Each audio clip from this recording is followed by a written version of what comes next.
Un haut fonctionnaire et une réalisatrice voient leur ancien couple sous les feux des médias après des accusations réciproques de violence conjugale. Anissa Bonnefond a réagi fermement au scandale qui l'implique avec le directeur de Sciences Po Paris, Mathias Vichra. C'est un cri du cœur que vient de faire Anissa Bonnefond, réalisatrice de films et documentaires qui a vu sa relation avec Mathias Vichra exposée suite à des accusations mutuelles de violence conjugale. Quelques heures après le communiqué écrit par celui qu'elle présente comme son ex-conjoint et directeur de Sciences Po Paris, l'artiste de 39 ans a pris la parole sur Instagram pour expliquer dans quel état d'esprit elle se trouve. Mathias Vichra et Anissa Bonnefond s'accusaient réciproquement de violence conjugale. Ils ont été placés en garde à vue dimanche soir 3 décembre 2023 avant d'être remis en liberté le jour suivant, sans qu'aucune plainte ne soit déposée, d'un côté comme de l'autre. L'unité médico-judiciaire n'a relevé d'incapacité totale de travail sur aucun des deux. L'enquête se poursuit en préliminaire, avait précisé le parquet de Paris lundi.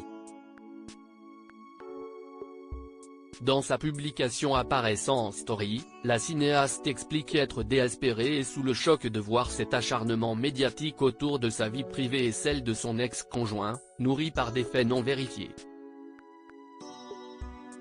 Affirmant être jetée en pâture, elle souligne que cela touche aussi leurs enfants. Elle demande fermement à faire cesser cela, précisant que les tristesses de couple ne sont jamais toutes noires ou blanches. Pourquoi l'affaire Mathias Vichra-Anissa Bonnefond a pris une telle ampleur? L'un est un fonctionnaire de 45 ans évoluant dans les plus hautes sphères dont la vie privée a déjà retenu l'attention. Il a ainsi eu un fils avec la journaliste Marie Drucker, dont le parrain n'est autre que Bertrand Delanoë.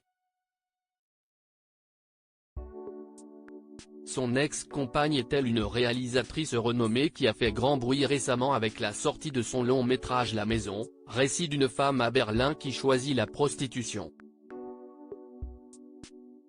Juste avant la dispute durant laquelle elle aurait été poussée, elle revenait d'ailleurs de la promotion de son œuvre au Japon en compagnie de son actrice principale Anna Girardot.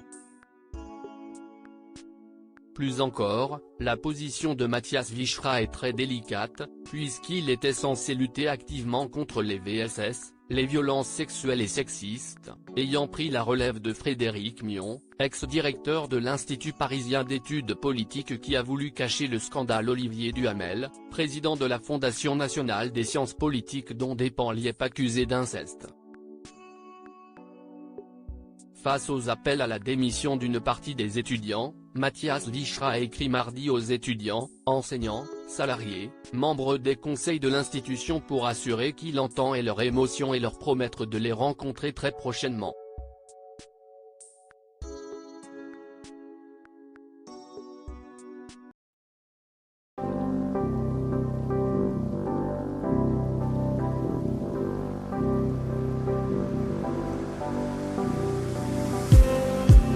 Just